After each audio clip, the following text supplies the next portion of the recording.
Hello friends, स्वागत है आप सभी का एवरेज अकेडमी पे। आज हम लोग सीटेट की क्लास में previous year online paper solve करेंगे। जो पेपर है 13 जनवरी 2023 का, इसमें ईवीएस के 30 क्वेश्चंस हैं। तो चलिए स्टार्ट करते हैं। पहला क्वेश्चन है, जिस राज्य में नेहरू इंस्टीट्यूट ऑफ माउंटेनियरिंग स्थित है उसका नाम है? Option A Uttar Pradesh, option B Uttarakhand, option C Himachal Pradesh, option D Jharkhand. तो राइट आंसर इसमें है option B Uttarakhand. Nehru institute of mountaineering की स्थापना 14 नवंबर 1965 को उत्तराखंड राज्य में हुई थी। इसकी शुरुआत भारत के पहले प्रधानमंत्री पंडित जवाहरलाल नेहरू के सम्मान में की गई थी। तो इसमें राइट आंसर होगा ऑप्शन बी। बढ़ते हैं अगले क्वेश्चन पर। उस मादक द्रव्य की पहचान कीजिए जो एक भ्रांतिजनक मादक द्रव्य का उदाहरण नहीं है। Option A LSD, option B हशीश भांग, option C cannabis, option D penicillin.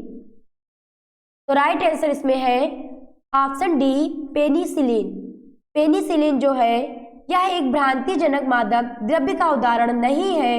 यह एक ऐसे एंटीबायोटिक का उदाहरण है जिनका उत्पादन नीले रंग की फफूंद द्वारा प्राकृतिक रूप से किया जाता है और इसका उपयोग विभिन्न जीवाणुजन्य संक्रमणों का उपचार करने और उसकी रोकथाम करने के लिए किया जाता है।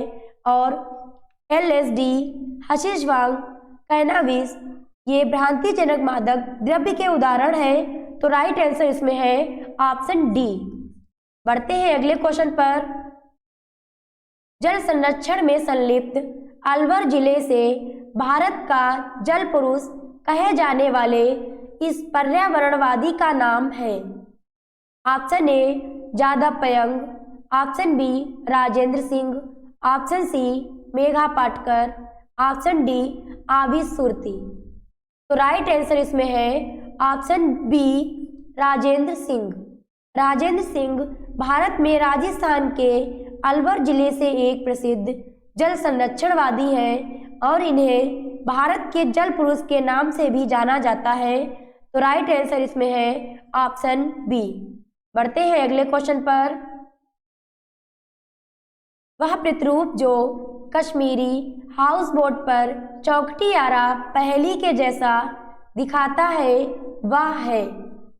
Option A Deoband, option B मेहराब, ऑप्शन सी मुकरना, ऑप्शन डी खत्मबंद। जो कश्मीरी हाउस बोट पर चौखटी आरा पहेली के जैसा दिखाता है तो वह है खत्मबंद। Option D is correct answer. बढ़ते हैं अगले क्वेश्चन पर। कक्षा 5 की पाठ्य पुस्तक में गोलकोंडा के किले का मानचित्र छपा है। इस मानचित्र के दाहिनी नीचे भाग में निम्नलिखित पैमाना छपा है। पैमाना 1 सेंटीमीटर बराबर 110 मीटर।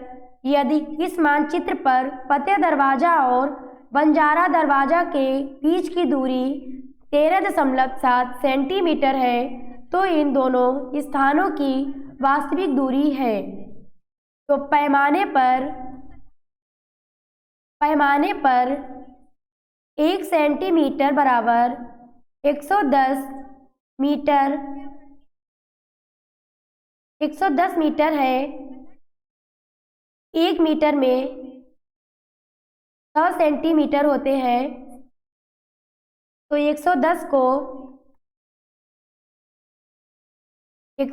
को मल्टीप्लाई करेंगे 100 सेंटीमीटर से तो होगा 11,000 सेंटीमीटर।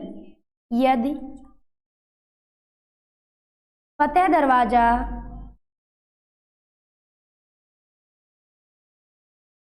और बंजारा दरवाजा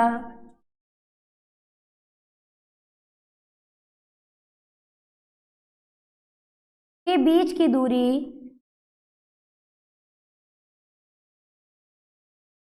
20 दूरी है इसकी 13.7 सेंटीमीटर। तो 13.7 सेंटीमीटर को मल्टीप्लाई करेंगे 11,000 सेंटीमीटर से, तो इसका होगा 150 700 सेंटीमीटर। 150 700 सेंटीमीटर को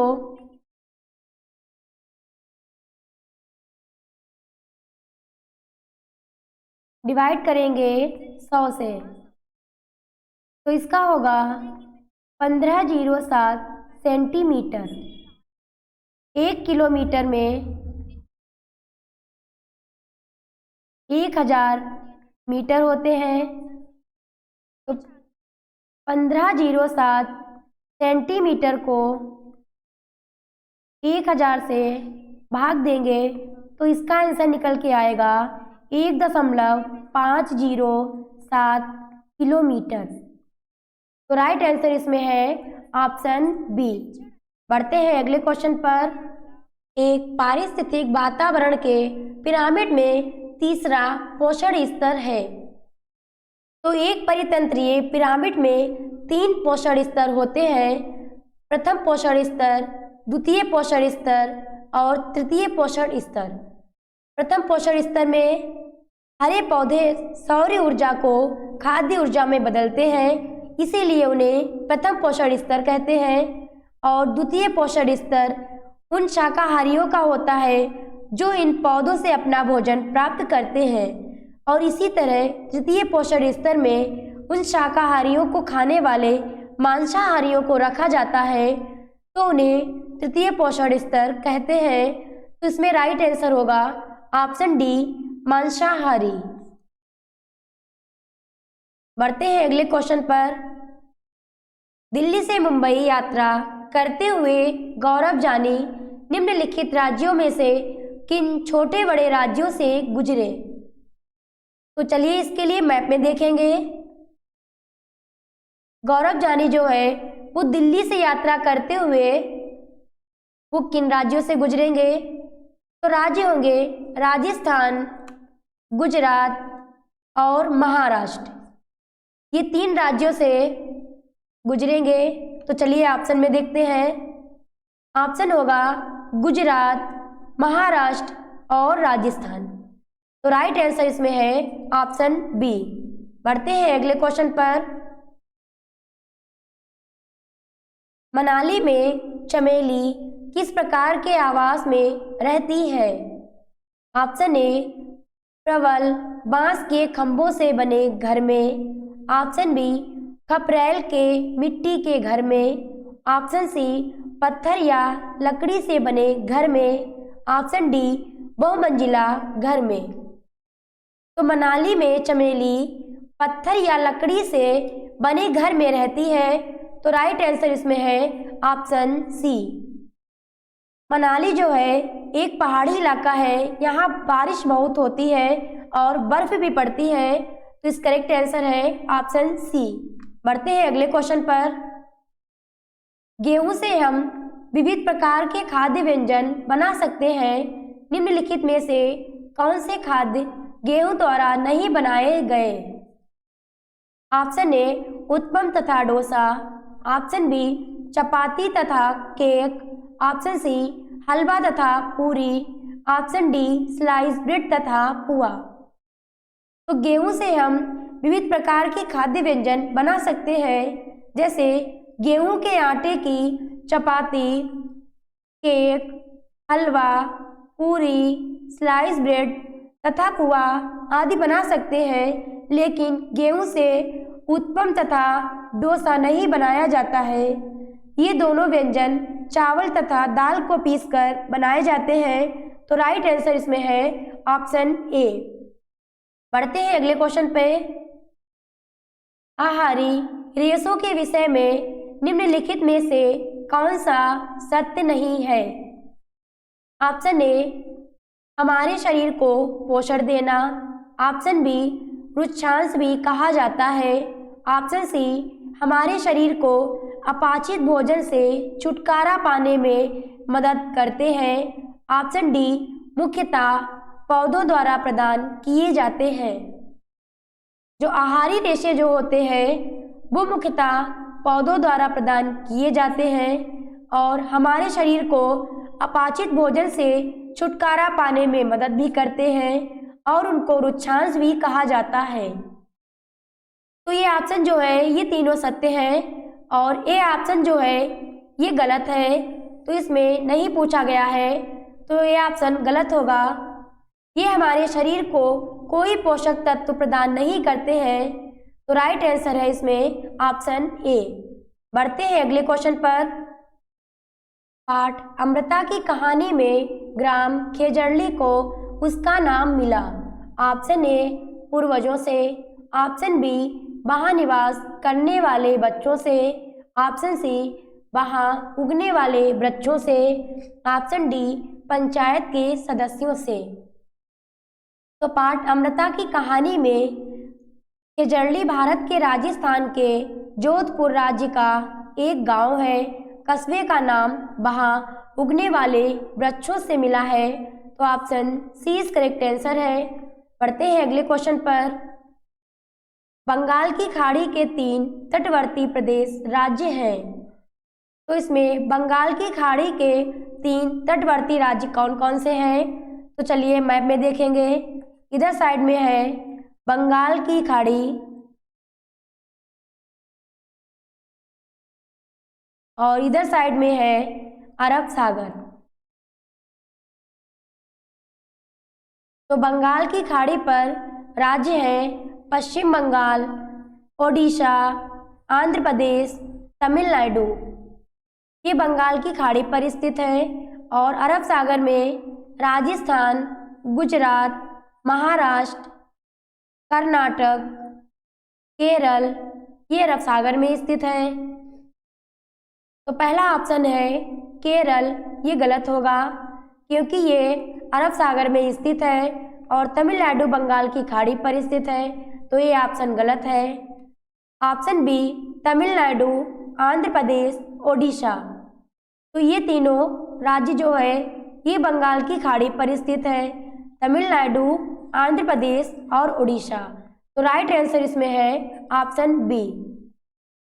सी ऑप्शन देखते हैं गुजरात, महाराष्ट्र ये दोनों राज्य अरब सागर में स्थित हैं, तो सी ऑप्शन भी गलत है।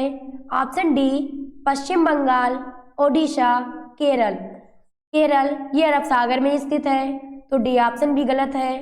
तो option B is correct answer. बढ़ते हैं अगले क्वेश्चन पर। वर्षा जल संग्रहण का अर्थ है। ऑप्शन ए वर्षा के जल का भंडारण सतही या अधोसतही जल वृत्त में होता है। ऑप्शन बी वर्षा के जल को छतों के ऊपर से तथा पार्कों से बह जाने दिया जाता है। ऑप्शन सी सतही वर्षा जल से मिट्टी गंदगी हटाना। ऑप्शन डी सतही वर्षा जल से लवण हटाना। तो वर्षा जल संग्रहण का अर्थ है वर्षा के पानी का बाद में उत्पादक कार्यों में इस्तेमाल के लिए इकट्ठा करने की प्रक्रिया को वर्षा जल संग्रहण कहते हैं और वर्षा के जल का भंडारण सतही या अधोसतही जल वृत्त में होता है, तो इसमें राइट आंसर होगा ऑप्शन ए। बढ़ते हैं अगले क्वेश्चन पर। स्वच्छ भारत अभियान कब आरंभ किया गया था? ऑप्शन ए महात्मा गांधी के 150वें जन्म दिवस पर। ऑप्शन बी महात्मा गांधी के 100वें जन्म दिवस पर। ऑप्शन सी सुभाष चंद्र बोस के 100वें जन्म दिवस पर। ऑप्शन डी सुभाष चंद्र बोस के 125वें जन्म दिवस पर। तो स्वच्छ भारत अभियान 2 अक्टूबर 2014 को नई दिल्ली के राजघाट से शुरू किया गया था। यह अभियान महात्मा गांधी के 150वें जन्म दिवस पर आरंभ किया गया था, तो राइट आंसर इसमें है ऑप्शन ए। बढ़ते हैं अगले क्वेश्चन पर। अरक्तता जिसकी कमी से उत्पन्न होती है वह है। Option A vitamin D. Option B calcium. Option C iodine. Option D iron. अरक्तता का सबसे बड़ा कारण शरीर में आयरन की कमी होना है, तो राइट आंसर इसमें है ऑप्शन डी। और यह लाल रक्त कोशिकाओं में पाए जाने वाले एक पदार्थ मतलब हीमोग्लोबिन की संख्या में कमी आने से होती है, तो इसमें राइट आंसर है ऑप्शन डी आयरन। बढ़ते हैं अगले क्वेश्चन पर। कक्षा 3 की एक ईवीएस शिक्षिका प्रीति संप्रेषण यात्रा करने के लिए रचनात्मक पद्धति का प्रयोग करके पढ़ाना चाहती है। इसके लिए वह ऑप्शन ए होगा संप्रेषण से संबंधित भूमिका निभाने को प्रोत्साहित करेगी, ऑप्शन बी विवादास्पद विषयों से संबंधित विचार विमर्श को प्रोत्साहित करेगी, ऑप्शन सी किसी नज़दीकी डाकघर पर जाने के लिए क्षेत्र भ्रमण की योजना बनाएगी, ऑप्शन डी श्यामपट्ट को एक प्रभावी शिक्षण साधन के रूप में प्रयोग करेगी।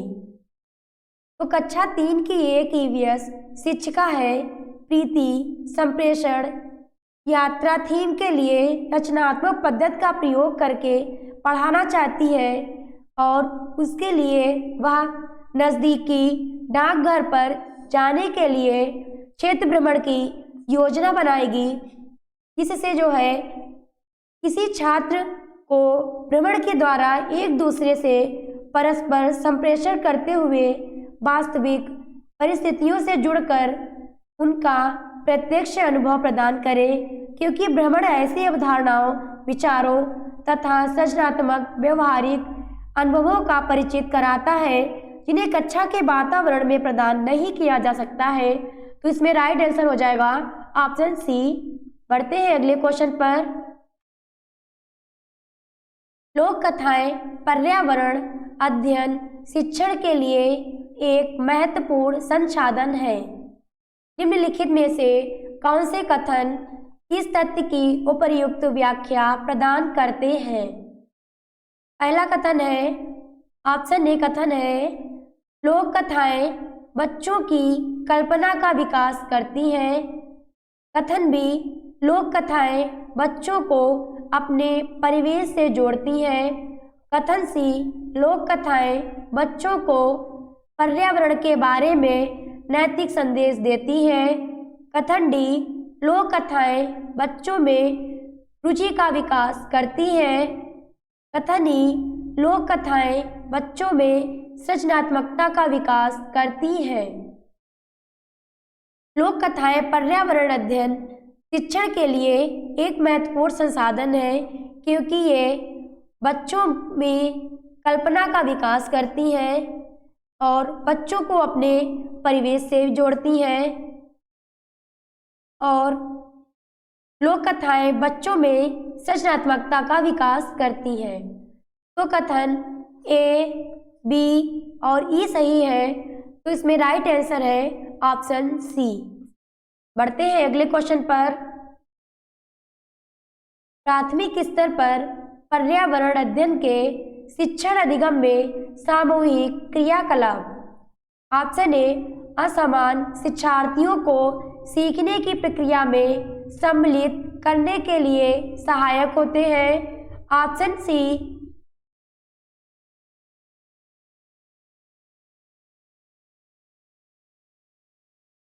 प्राथमिक स्तर पर पर्यावरण अध्ययन के शिक्षण अधिगम में सामूहिक क्रियाकलाप।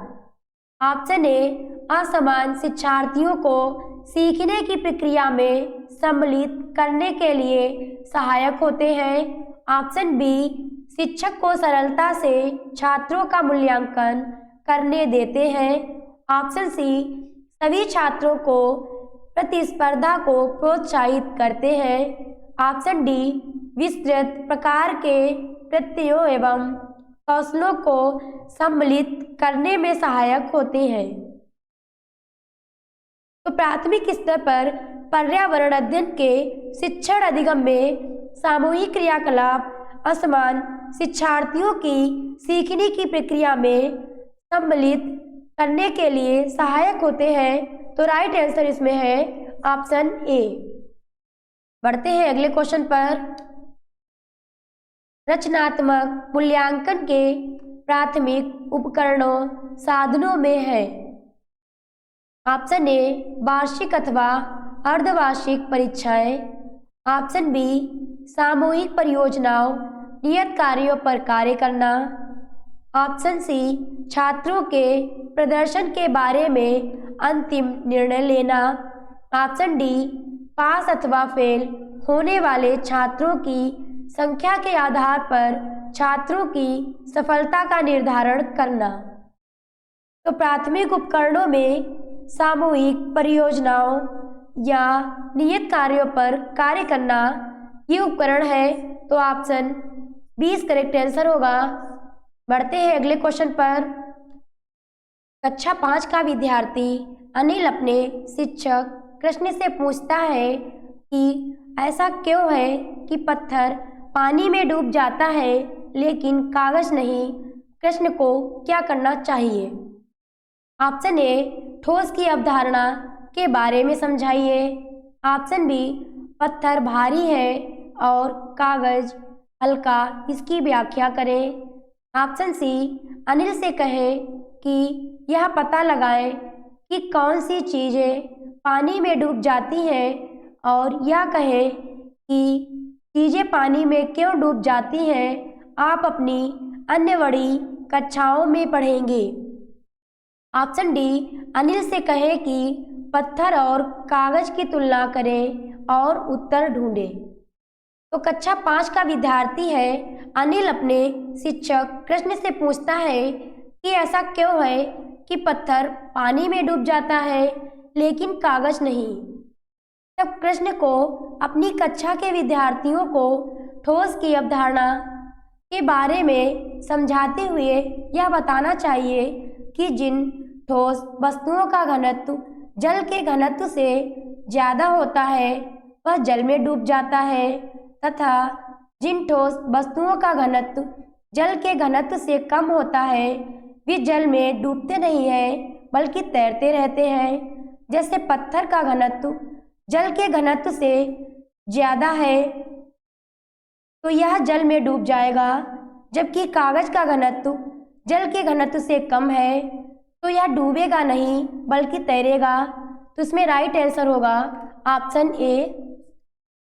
लेकिन आयोग ने इस प्रश्न का सही आंसर सी माना है, जबकि इसका आंसर ए सही होगा। तो राइट आंसर इसमें है ऑप्शन ए। बढ़ते हैं अगले क्वेश्चन पर। जल के विषय पर एक इकाई पढ़ाते समय एक कक्षा 5 की पर्यावरण अध्ययन की शिक्षिका बच्चों को स्वच्छ एवं सुरक्षित पेयजल की उपलब्धता पर उनके पड़ोस के सर्वेक्षण के लिए भेजने की योजना बनाती है। शिक्षिका प्रयास करती है ऑप्शन ए विभिन्न क्षेत्रों में जल सुविधाओं के बारे में रिपोर्ट तैयार करने की।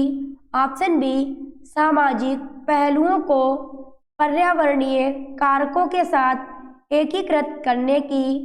ऑप्शन सी छात्रों की सहायता करने की जिससे वे अपने पड़ोस की जल संबंध समस्याओं के बारे में सीखें। ऑप्शन डी अध्याय को पढ़ाने के अपने स्वयं के बोझ को कम करने का।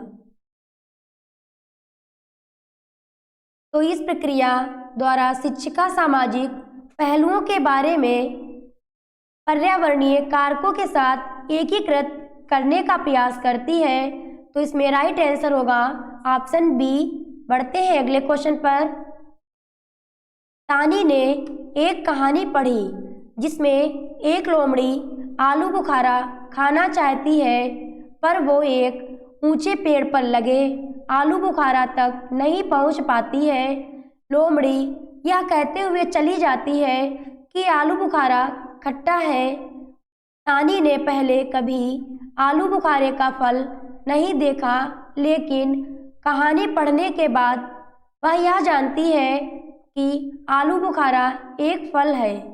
यह घटना निम्नलिखित में से किस अधिगम सिद्धांत की पुष्टि करती है? ऑप्शन ए बच्चे इंद्रियगत अनुभव से सीखते हैं। ऑप्शन बी बच्चे संदर्भ से सीखते हैं। ऑप्शन सी, बच्चे अनुमान लगाकर सीखते हैं। ऑप्शन डी, बच्चे ज्ञान की संरचना से सीखते हैं।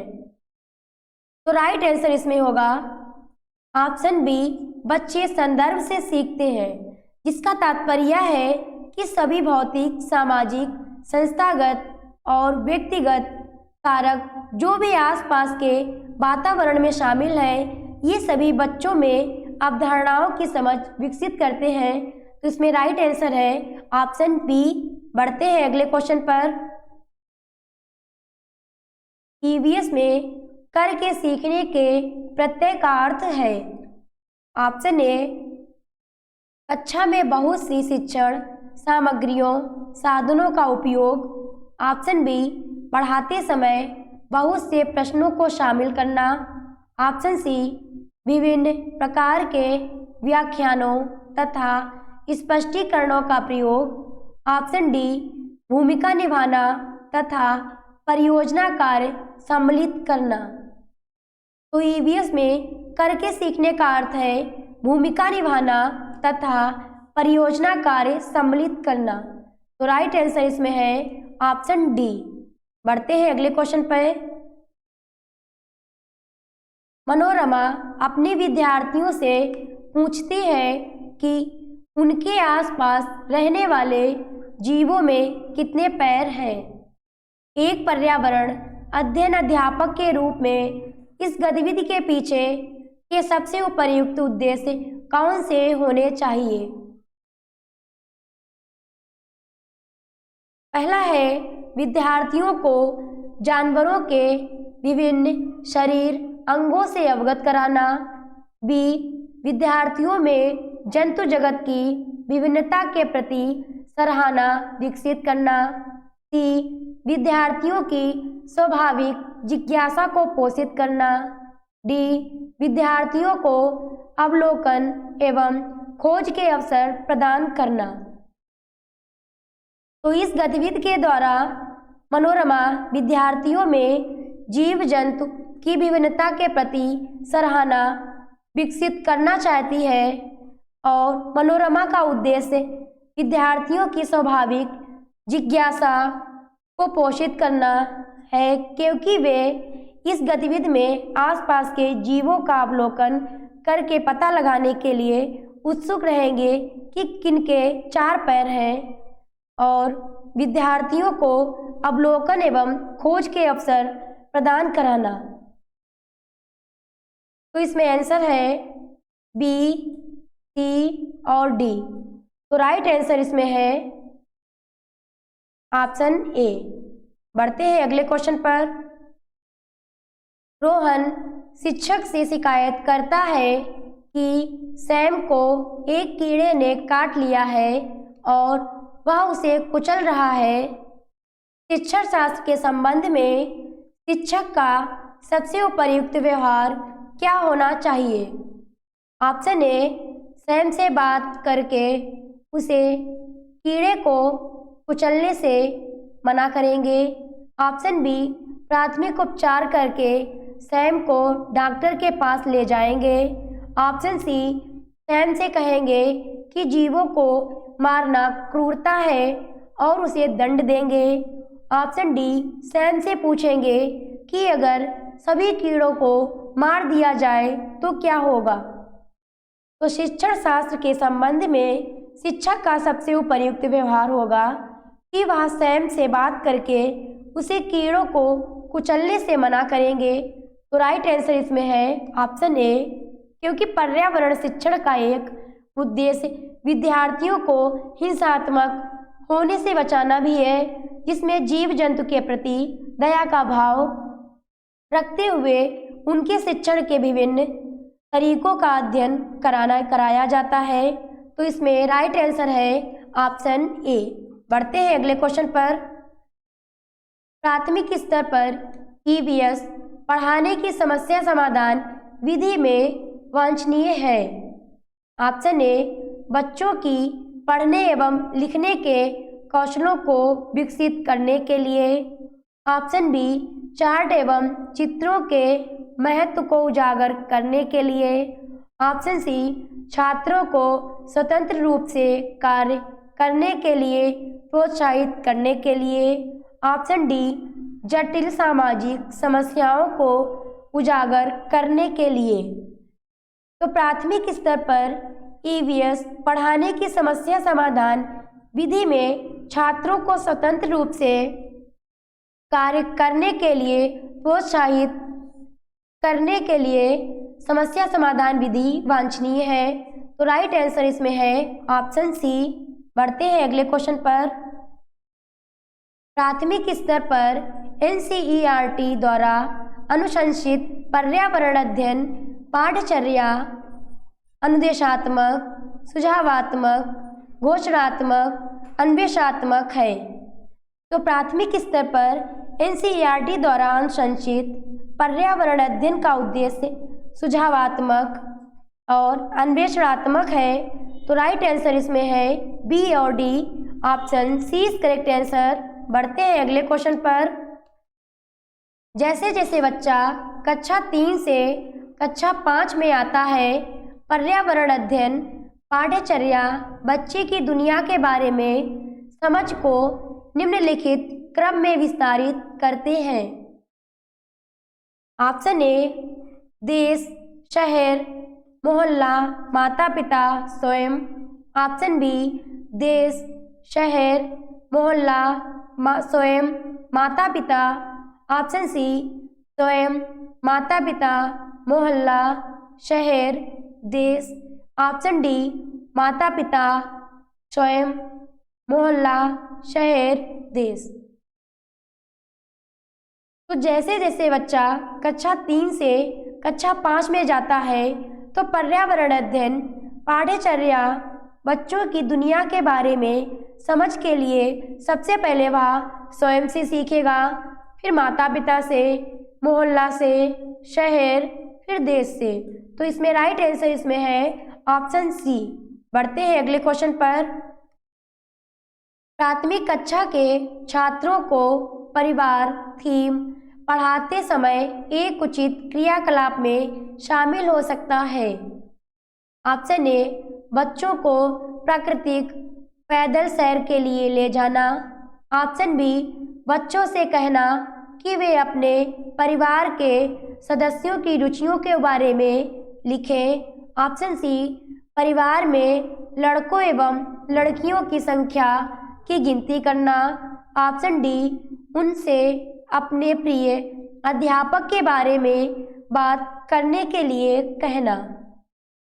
तो प्राथमिक कक्षा के छात्रों को परिवार थीम पढ़ाते समय शिक्षक द्वारा कराया गया एक उचित क्रियाकलाप यह होगा कि वे बच्चे से कहें कि वे अपने परिवार के सदस्यों की रुचियों के बारे में लिखें। तो ऑप्शन 20 करेक्ट आंसर होगा। बढ़ते हैं अगले क्वेश्चन पर। कक्षा 3 की अध्यापक अभिभावक मीटिंग में सलमा कक्षा अध्यापक से अखिल की शिकायत करती है कि वह लंच नहीं करता है और अधिकतर भोजन को कचरा पेटी में फेंक देता है। एक पर्यावरण अध्ययन के शिक्षक के रूप में आप अपनी कक्षा के विद्यार्थियों के साथ क्या चर्चा करेंगे? ए शिक्षक को खाना बनाने वाले व्यक्ति के प्रयासों की सराहना करना चाहिए। बी बच्चों को अपने माता पिता से निसंकोच अपने भोजन की प्राथमिकताओं पसंद के बारे में बात करनी चाहिए। सी बच्चों को अपना लंच करना चाहिए क्योंकि कई बच्चों को खाना नहीं मिल पा रहा है। डी बच्चों को अपना लंच खत्म करना चाहिए क्योंकि किसान को भोजन उगाने के लिए बहुत सी कठिनाइयों का सामना करना पड़ता है। तो ए बच्चों को खाना बनाने वाले व्यक्ति के प्रयासों की सराहना करनी चाहिए, ये सही है।